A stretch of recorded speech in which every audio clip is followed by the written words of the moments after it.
Hi everyone, welcome to whatever the fuck this is gonna be. I used to post videos all the time. Well, was it all the time? No.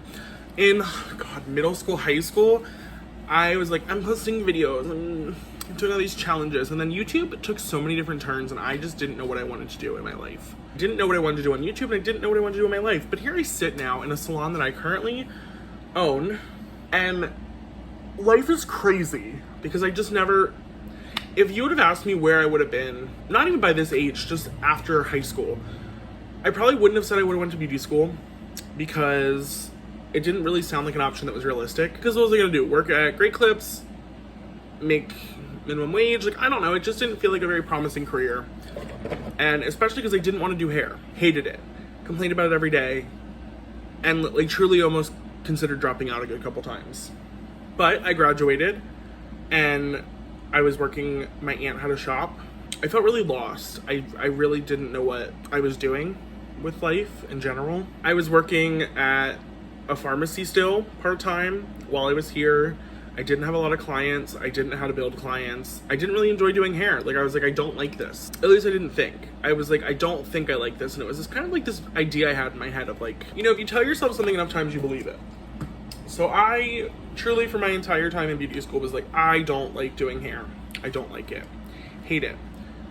So then I kind of started to believe that I hated it. And I think I was afraid to admit that I didn't hate it because I spent so much time complaining about it. So all of a sudden, 2020 hit. I was shut down. Well, not me. My aunt's business was shut down. COVID affected everything, everyone. We were all there. We lived it. We did it, you know. I just remember thinking like, wow, I went to school for this. Like this path. Kind of need people to do it. Couldn't do it. Spent months doing nothing. I was depressed. I was so confused. I had no glimmer of an idea of what was I gonna do when COVID was over. Like, are we just gonna go back to normal? Like, it's not gonna just go away. Like, obviously after the 2 weeks of the initial lockdown, it was like, okay, so we're not eradicating this anytime soon. So what are you gonna do? Like, part of me was like, do I enroll in college and take college classes? And then as I thought about that, I was like, it would feel like the most pointless waste of honestly a year, let's just say a year of my life that I spent in beauty school to then end up doing this thing that I truly, the idea of going to college and continuing school for 4 more years to get a degree in something I didn't even care about. I was like, that is going to push me so far into a depression. Like, that sounds terrible. It sounded like hell to me. We're coming midway to towards the end of COVID lockdown, at least here in the US. And I was like really struggling because I was like, I need to do something. Like, I was on unemployment. So I was like, okay, well, my bills are paid, so that's fine. And I was like, but what am I going to do after this? So I had a moment where I was like, okay, so I don't want to go to college and take college classes. I would have to start in a salon and basically start fresh, just because I hadn't built much of a book at the time. But anyways, I spent a lot of time during lockdown watching education videos and getting certified and things and playing with mannequins to a point that it was like unhealthy. Say hi. This is, I don't know what her name is. Someone give her a name. She doesn't have one, I don't think. And I kind of feel like I started to enjoy hair. My mom's a pretty realistic person. So she was like, well, you got to do something. Like, you have to do something. You can't just do nothing. Like, that's not an option. I think she was the one who was like, why don't you just take over the space and do it that way? And I remember being like, that's funny.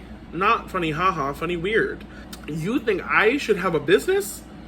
Oh, not to mention at the time I was 20 years old.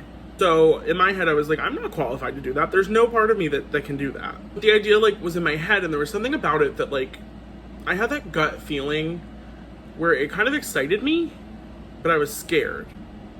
And that was the only thing I felt that towards. And of course, like, I'm going down pros and cons lists, and I'm like, I can't do that. Like, I can't do that. That's ridiculous. The fact that you would even suggest that is almost laughable.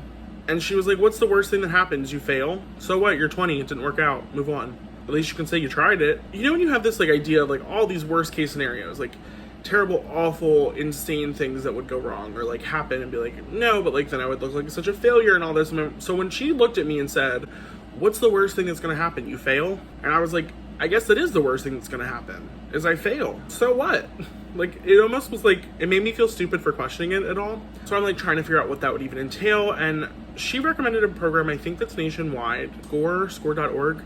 It is like a mentorship program, so it matches you with someone to help you get started in business. And like, I got matched with like a finance background person who I think is retired now, but like she just kind of volunteers and does that. She was very helpful. I went through a business lawyer, formed an LLC. The thing that was stressful was salons were allowed to reopen, I think, mid to end of July. Maybe it was the whole month of July, but I think it was the middle to end of July. I needed to move quickly on getting started, which means I didn't have time to develop and plan and like find a perfect space, or like I didn't have that like prep time. So I think by the time I got matched with her and we really got started working, it was August. I had prepaid for 3 months rent here. So then I had 3 months to see if I could pay for the 4th month. I was looking at it this way, like I'm setting myself up that I have 3 months to figure out how to pay the 4th month and then to keep going.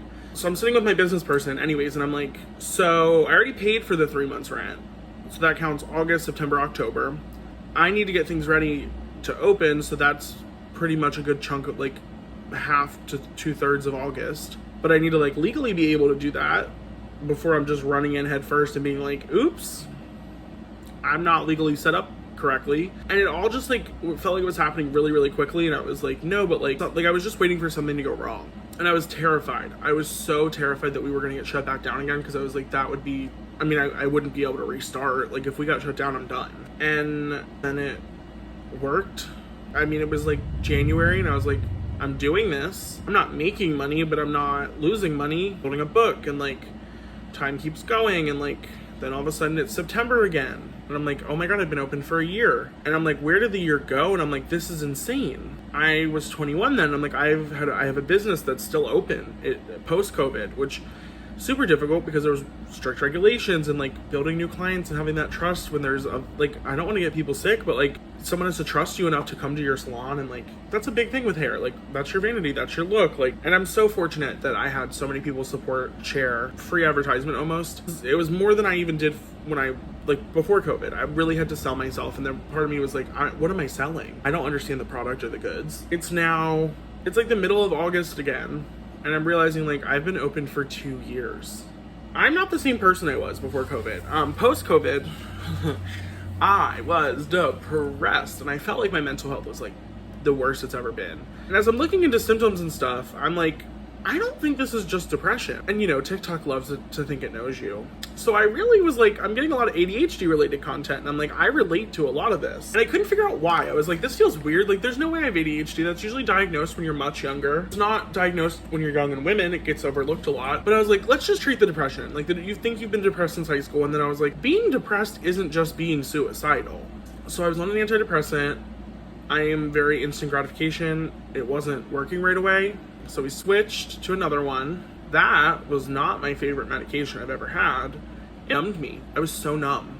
I couldn't feel anything. I couldn't cry. Like there was moments where I was like in my head, like to myself, like self, I want to cry at this. Like watching TV, movies, just like happy tears. And I remember just sitting there and being like, I can't. Like I physically cannot. I can't cry. I didn't like that feeling. I now have ADHD, depression. My medical chart is so intense. I'm like, wow, this is wild. I'm like taking care of myself more.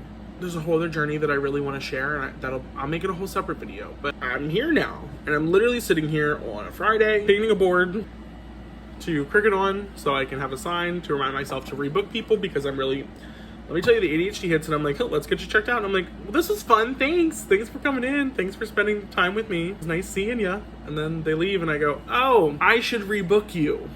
My makeup game has changed dramatically. If you like makeup, I mean, if you don't like makeup, I guess you could still also go look at this. But if you like makeup, go look at my Instagram. I'm going to link it in the description. It's at Andrew.makeupartist or Andrew.makeupartist on Instagram and TikTok. I post a lot of content on TikTok, which I really enjoy because it's easier to edit and kind of make than YouTube, because I feel like I would get caught up in having a funny video and editing it so it was like actually enjoyable, and is this good or is this stupid? Anyways, I should do a video where I do like half my face one way and half face the other. Life is crazy. And I was talking to someone the other day, and I was like, I used to love making content. I truly, genuinely enjoyed it. But I've been so focused on my business that like I've had to be a content creator for that in that sense, and curating social media and running that and trying to grow, and like it's just a whole different world almost. So I'm still doing it, but it's just not been to a capacity where it would have been on this channel. I used to sit and dream and wonder what it would be like to be a content creator, and like that was my dream job. Someone I was comfortable with would have seriously asked me what my dream job was. That's the answer they would have gotten. And we've joked about having a podcast because I can talk forever, and I think that would be so fun. I was just thinking about this and I was like, I think I should make content more. I should get back into this. So this has been a really long blog diary about my life thus far. And if you've listened, thank you. I appreciate you, and I love your face. I don't know what kind of content I'm going to post. I don't know what I'm going to do. The only way I'm going to get started on anything is if I edit and post this. So if you're seeing this, I did it. I will see you in the next video. Whenever that comes, I'm trying not to think about it too much and just go with it and really enjoy everything. I felt really underqualified to make beauty content because it's expensive. When brands don't send you PR and you have to like actually purchase all these products by yourself, they're a lot of money.